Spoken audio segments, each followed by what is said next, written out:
I was born into a low middle class family, and my father was an ordinary clerk in a local mill.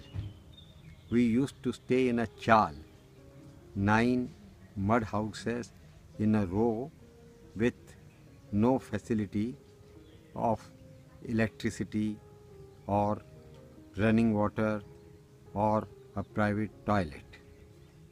We had to bring our water from a common tap meant for the entire 9 houses, and I had to study in the um there was no electricity, so I had to study in the um, light of the what they call earthen lamp, kandil.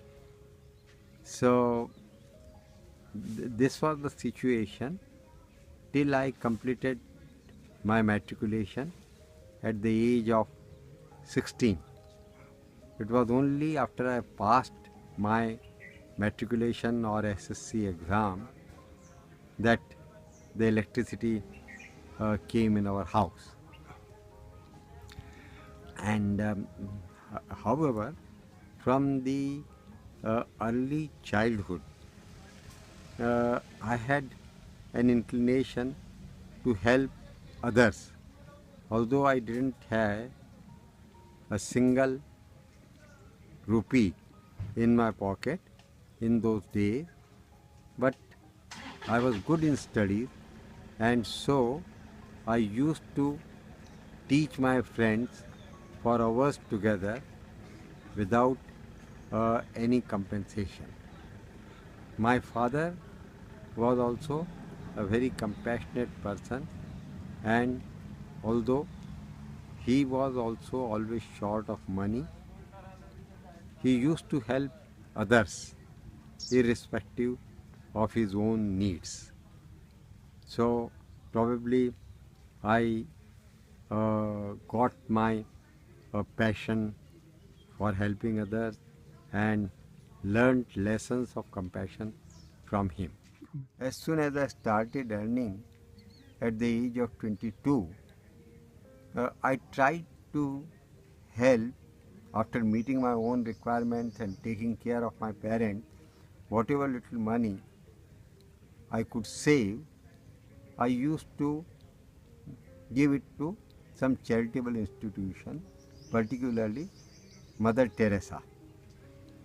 And there was another institution called uh, Child Relief and You, CRY. But I was sort of a reserved person. I used to help to the extent that I could, but I never approached any of my friends or contacts and tried to motivate them also to participate in the charitable work. But a particular incident which gave a new turn to my life happened in 1981. I read an article about Baba Amte. I still remember that uh,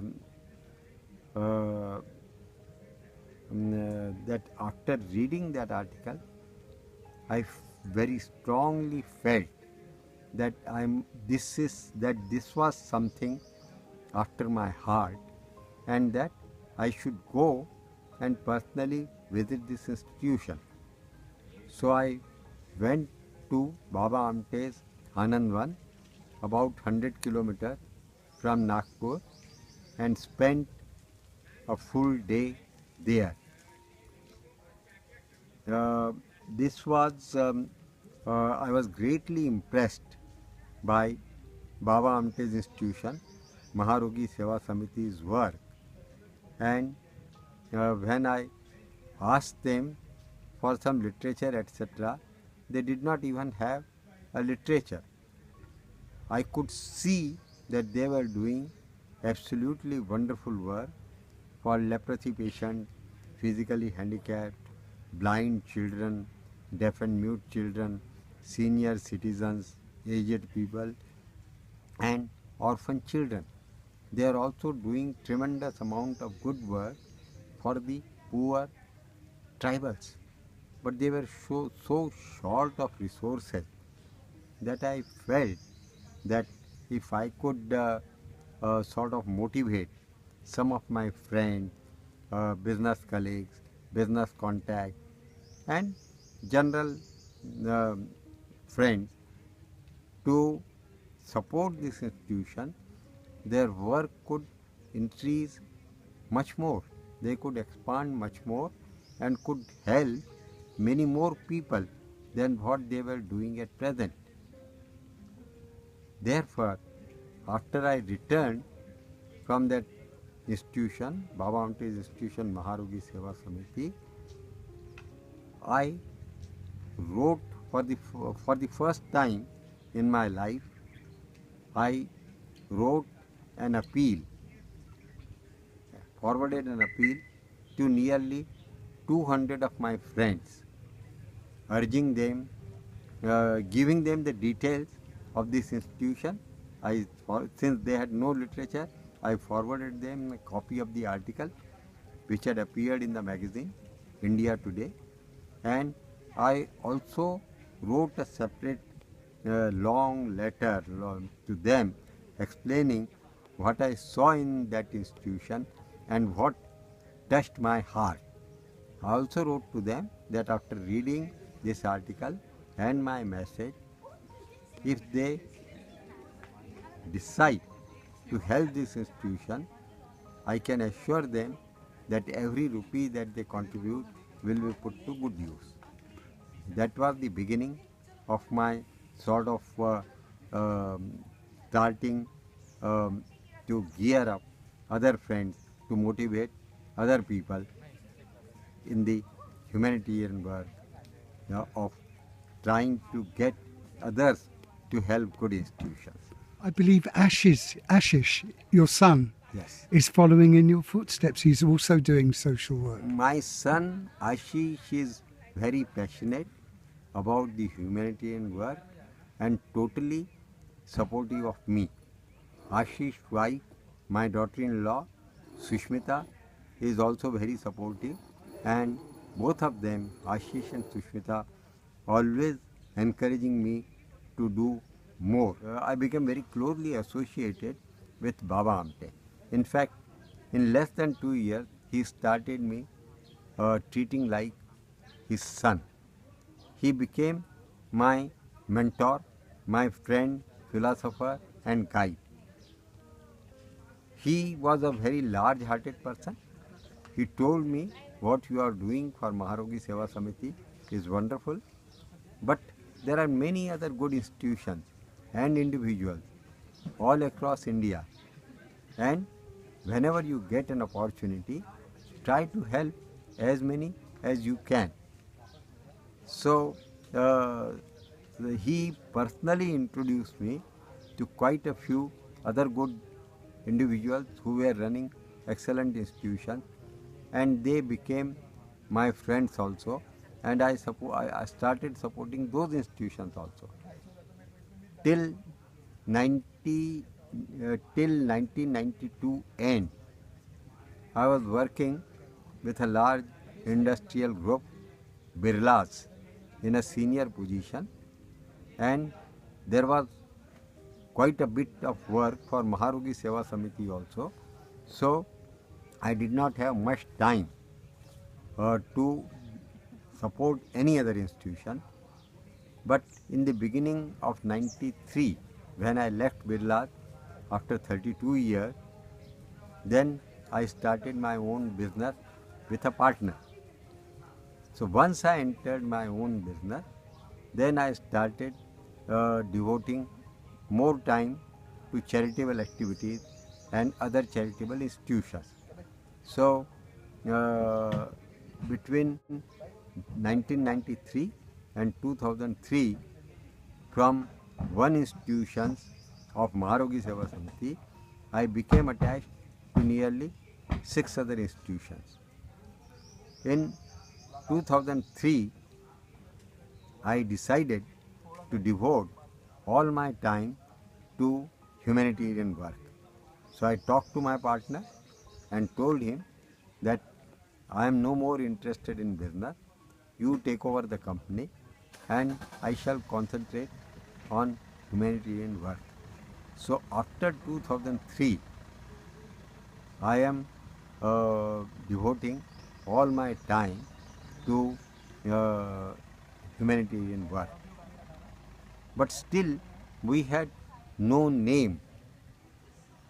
I always believed in working silently without any publicity for myself or for my work.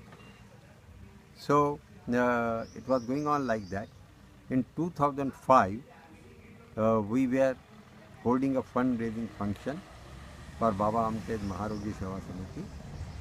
It was a big function, and at the end of the function, uh, one Mr. Nimesh Sumati, he came. He was a young person, about 25 years younger to me. He came to me and told me that this institution seems to be very good. The function was also very good, and that he would be interested to meet me separately. So he came to visit me after about 15-20 days. We could see that we were on the same wavelength. We had a long meeting of more than 3 hours, and he became closely associated with me. During the next 1 year, we became very closely associated with it. And at that time, we had about 8 institutions. He joined hands with me in January 2005, and then uh, one and one we became 11, and the work expanded at fairly large speed. Till that time, we used to call ourselves Mumbai Group of Friends. Gradually, people from other cities also became interested in participating in this concept. Still, there was no name. It used to be called Mumbai Group of Friends. But as people from other cities and even other countries started uh, joining with us, then they all said that now Mumbai Group of Friends is not the right name. So you should decide on a new name.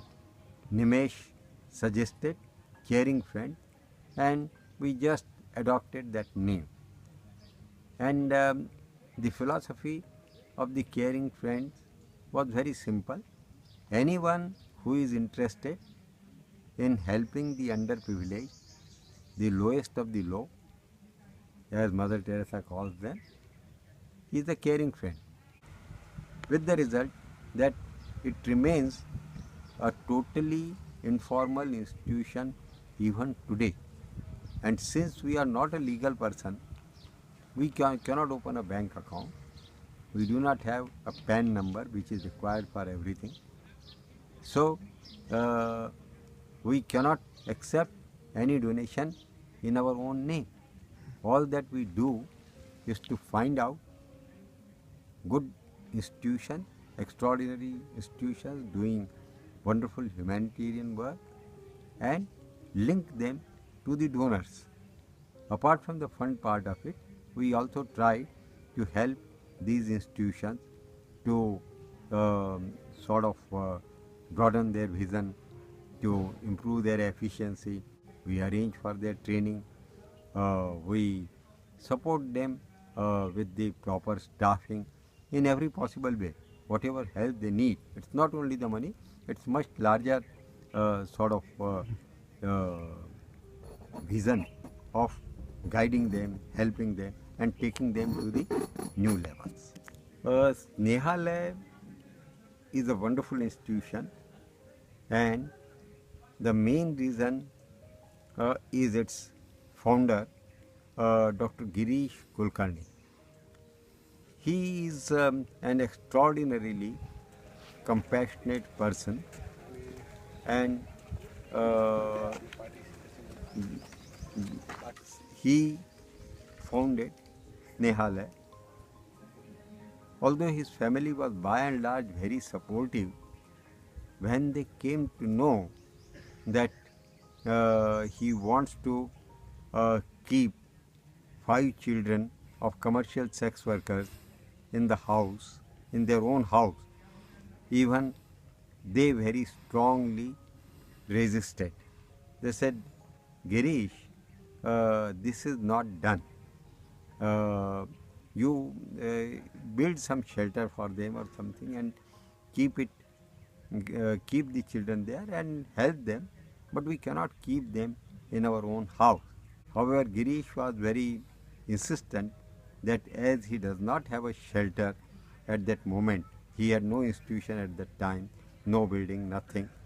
So he said, this is, at least for the time being, I have to keep them in the house and then sort of see that they grow in a proper way. And if this is not acceptable to you, I am willing to stay with the children separately. Ultimately, the family yielded and he kept the children for quite some time in his house. And this passion of Girish has remained as strong as ever. It was in around 2003 that one of my friends from Netherlands, Dr. Nico Nobel, introduced me to Snehalaya. Both of us traveled together to Snehalaya, and Dr. Nico briefed me about Girish's work with commercial sex workers. Girish and Dr. Nico Nobel, I went with Dr. Girish and Nico Nobel for the first time to the red light areas of Ahmednagar and saw the conditions of these commercial sex workers. So that was somewhere in 2003, and since then I became closely associated with Girish and have been supporting Snehalaya financially by introducing other friends, by taking other friends to Snehalaya. So this experience has been very good. Snehalaya all along has been doing wonderful work. My feeling is Snehalaya has a great future and it is doing great work. There is no doubt about it. And the beauty is whatever work they are doing, they do it with so much of compassion, so much of concern, so much of involvement. It is just amazing. I treat it as my good fortune to have come in close touch with an institution like Snehalaya and a person like Dr. Girish Kulkarni. Girish is so humble, so effacing, never tries to take credit for anything, always tries to pass on credit to his colleague, and that's the right attitude. What message would you give to anybody wanting to get involved in this kind of work? My strong advice would be get into it as soon as you can. Don't wait. Time to get involved in such humanitarian work is here and now. God has given us birth as a human being, and amongst all the millions of species, human being is the only species which is capable of thinking and with power of discrimination in good and evil, right and wrong, moral and immoral, ethical and unethical. This type of work is hugely satisfying, and sort of when you get involved, more involved and fully involved in this type of work, you are always happy, you are always thinking how to do a little bit more, you are always trying to keep, you are always trying to stretching out a little more to help a little more people, and it sort of rubs off on you, and the sort of it also uh, influence your children in a very positive way, and if they also sort of start feeling the impact of this, they also become more compassionate, they also want to help others, and in turn they also want to pass it on to their children. Just as an example, my son Ashish, elder daughter, is 13 years old, and uh, they have motivated her, encouraged her, and she wants to already start teaching children in the slums. And we hope that we will be able to associate her with some good NGO by next year, and she will start learning the sort of how passionate and helpful this work can be. I think it's just sort of a God-given blessing that I had some sanskars of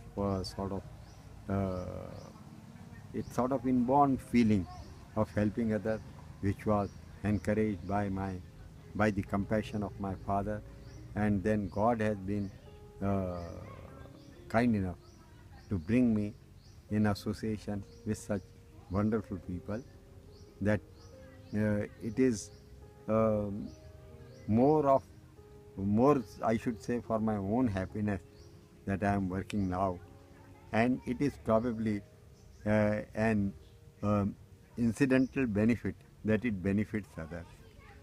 So it's every day is so full of joy, happiness.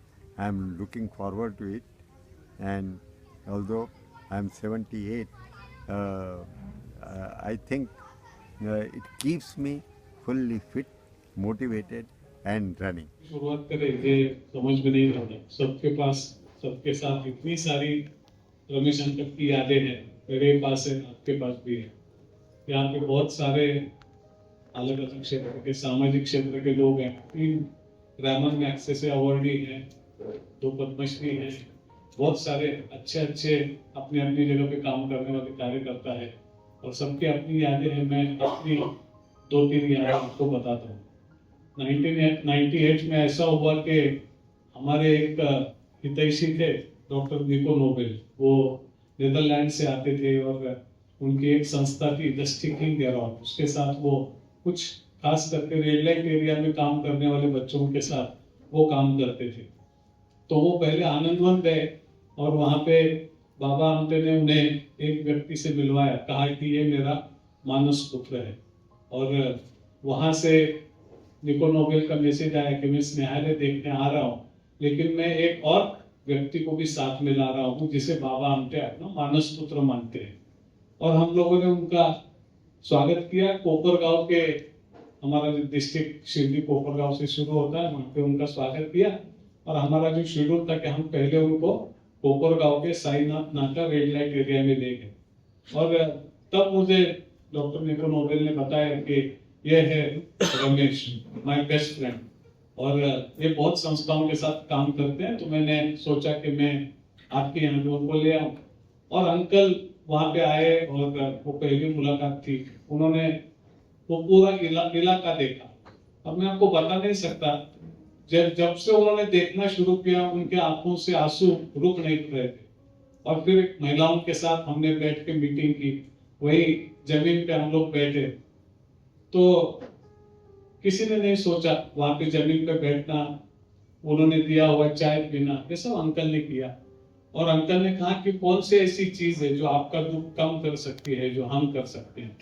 तो महिलाओं ने कहा कि हाँ, बच्चों की चिंता है, क्योंकि हमारी जिंदगी तो खराब हो चुकी है, कुछ नहीं हो सकता। अंकल ने कहा ऐसा मत बोलो, आप हमेशा उम्मीद रखा करो अपनी जिंदगी में, और अंकल ने कहा कि कितने बच्चे होंगे पूरे डिस्ट्रिक्ट में। हमने कहा हमारे पास तो 60 बच्चे हैं, लेकिन 300 बच्चों को जरूरत है, तो अब 300 बच्चों को ले आएंगे, जो भी लगता है रिसोर्सेस उसकी जिम्मेदारी मैं लूंगा। और हमने लाए और अंकल ने सपोर्ट किया। फिर वो बाल भवन देखने गए, एक झोपड़पट्टी में कुछ 125 बच्चों के साथ हम काम कर रहे थे। उन्होंने कहा नगर में कितनी झोपड़पट्टी है? मैंने कहा 17 है अंकल। कितने बच्चे होंगे? मैंने बोला कम से कम 3500 होंगे। आप सब जगह शुरू करो। मैं तो डर गया, अरे बाप रे अंकल इतना आसान नहीं है सब जगह शुरू करना। कितना शुरू कर सकते हो? मैंने कहा 2 साल में मैं 8 जगह शुरू करूंगा 2000 बच्चों के साथ। शुरू करो। और उसके बाद रोज सुबह मुझे अंकल का फोन, और एक फोन कम से कम 20 मिनट का, और वो पूछते थे कि तुमने क्या किया, तुमको क्या दिक्कत आई, तुमने कैसे उनके साथ काम किया। अंकल के साथ इतनी सारी यादें जुड़ी हैं। अंकल को लगता था कि कोई भी संस्था के लिए पहले 1 लाख रुपए जमा करना बहुत कठिन होता है, क्योंकि जो भी सामाजिक काम करता है वो सिर्फ लोगों के पास एक कल्पना लेके जाता है कि मेरे को ये करना है, मुझे वो करना है, पर दिखाने लायक कुछ नहीं होता। इसके लिए लोग उसको पैसे नहीं देते। तो 1 लाख रुपए शुरुआत के बहुत कीमती होते हैं। तो तुम ऐसी संस्थाएं ढूंढो जिसमें ईमानदार सामाजिक कार्यकर्ता काम करता हो, और मैं उनको वो पहला 1 लाख रुपए देना चाहता हूँ, और तुम कहे तो ज्यादा दूंगा। अब विश्वास रखिए, पिछले 25 सालों में मैंने 350 से ज्यादा संस्थाओं को रेफर किया अंकल के पास। और मैंने कहा अंकल इनको 1 लाख की जरूरत है, तो अंकल ने 1.25 लाख दिए। मैंने कहा अंकल इनको 5 लाख दीजिए, उन्होंने उससे ज्यादा दिए। और फिर मेरी जिम्मेदारी वो बढ़ाते थे कि जिनको तुमने बोला है मदद करने को, उनके यहाँ तुम विजिट करो, वो सही काम कर रहे गलत काम कर रहे उसका रिपोर्ट मेरे को भेजा करो। तो अंकल ने सारी संस्थाओं के साथ सभी को जोड़ दिया। एक बार नाराज हो गए मुझसे, तो उन्होंने कहा था कि एक नर्मदा बचाओ आंदोलन की मेधा जी है, और नर्मदा घाटी में आदिवासी बच्चों का स्कूल चलता है, वहाँ उनके पास काफी दिक्कतें थी, खाने का अनाज खत्म हो गया था, बारिश में बहुत प्रॉब्लम था। तो उनकी कमिटमेंट थी कि 6 महीना 9 महीने का अनाज अंकल देंगे। और उन्होंने कहा कि किसी के थ्रू भेजना है, वो हमारे थ्रू भेजते थे। तो ऐसा हुआ कि अभी तो थोड़े चीजें बदली हुई है, जीएसटी का नंबर लगता है, एक सही वेंडर लगता है, हम लोग ऐसे ही तो उठा के किसी को दे नहीं सकते। तो उनके वहां का जो नेटवर्क था उसमें कोई जीएसटी वाला वेंडर ही नहीं था। तो समय ज्यादा से ज्यादा लगा, कुछ 14-15 दिन लगे वो सारा प्रोसेस करके सामान करके वो भेजने में। तो अंकल का एक दिन फोन आया कि गिरीश मैं तुझसे नाराज हूँ। मैं बोला अंकल क्या गलती हो गई? अरे यार वो बच्चे वहां पे भूखे हैं और तुम अभी तक अनाज नहीं दे रहे हो। मैंने कहा अंकल ये प्रॉब्लम है, वो प्रॉब्लम है। बोले प्रॉब्लम है इसीलिए तो तुमको बोला था ना, प्रॉब्लम नहीं होती तो तुमको क्या बोलते। तो तुमको ये करना है, और अगर तुम शाम तक वहां पे अनाज नहीं जाएगा तो सिर्फ वो बच्चे नहीं भूखे रहेंगे, मैं भी रहूंगा, इतना तुमको बता रहा हूं। एक ही बार मुझसे नाराज हुए, मैं एकदम डर गया। ऐसी व्यक्ति अंकल थे जिन्होंने किसी आदिवासी इलाके में एक बच्चा अगर भूखा रहेगा तो मैं भी नहीं खाऊंगा, ये बोलने वाली इतनी संवेदनशीलता आज की तारीख में कहाँ देखने को मिलती है।